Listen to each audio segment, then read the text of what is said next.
এই প্রফেশনের মেয়েকে বিয়ে করলে সারা জীবন তার গেছে। হ্যাঁ হ্যাঁ হ্যাঁ, আর আপনার কি রোমান্টিক লাইফে ক্র্যাশ কোর্স চলছে?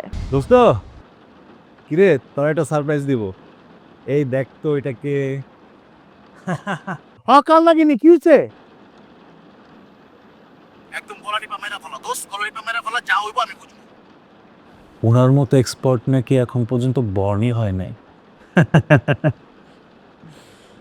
অনেস্টলি মামা। ও তার মধ্যে তুমি সেটিং করছো, তুমি আমার ব্রেকআপ করায়া তুমি ওরে সেটিং দিতেছো না?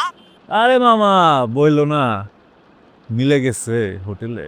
দেখ রে ওই ছেড়ে কিন্তু ভালো না, ডাকাত কিন্তু যেমনে কলমটা ধরছিল মনে করো একদম কলম আমার এই গলাটা ঢুকায় বের করে লাইতো।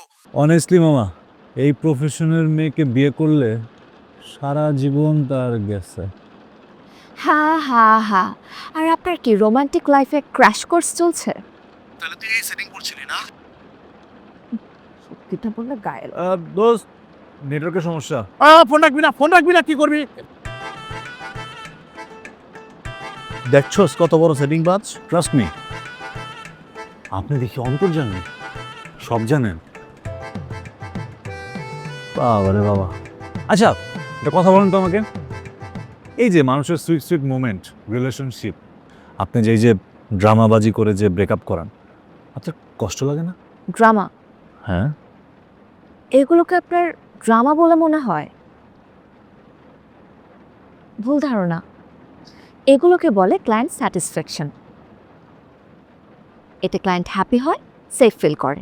ক্লায়েন্ট সেফ, স্যাটিসফ্যাকশন, এসব কি রে ভাই?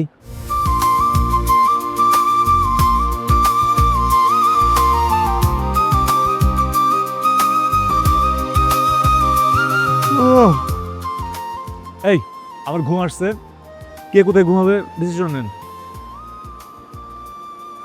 আমি তো এখানেই ঘুমাচ্ছি, আপনি কোথায় ঘুমাচ্ছেন আমি জানি না। এখানে সোফা আছে, সামনে মাটি আছে, আর এই সিঁড়ি উঠে গেলে উপরে চৌকি আছে, যে কোনো এক জায়গায় ঘুমাতে পারেন। মানে কি, আমি এখানে ঘুমাবো, আপনি এখানে ঘুমান? আমি এই বেডের উপরেই ঘুমাবো, আমি বেড ছাড়া ঘুমাতে পারি না। পাগল, আমি এই হাইট নিয়ে সোফা কিভাবে ঘুমাবো? আমি বেডে ঘুমাবো, আপনি সোফায় ঘুমান। সরি, এই বেডে আমি ঘুমাবো। আপনি হোটেল- তো মাত্র রুমটা নিয়েছেন, রুমে ঢুকে প্রথমে বেডে আমি শুয়েছি, তার মানে এই বেড আমার। রুমের সাথে তো বেডও ফ্রি না, টাকা তো গেলই না। তো এসে আপনি বেডে বসলেন না কেন? বেডে আমি শুয়ে গেছি, পুরো বেড এখন আমার।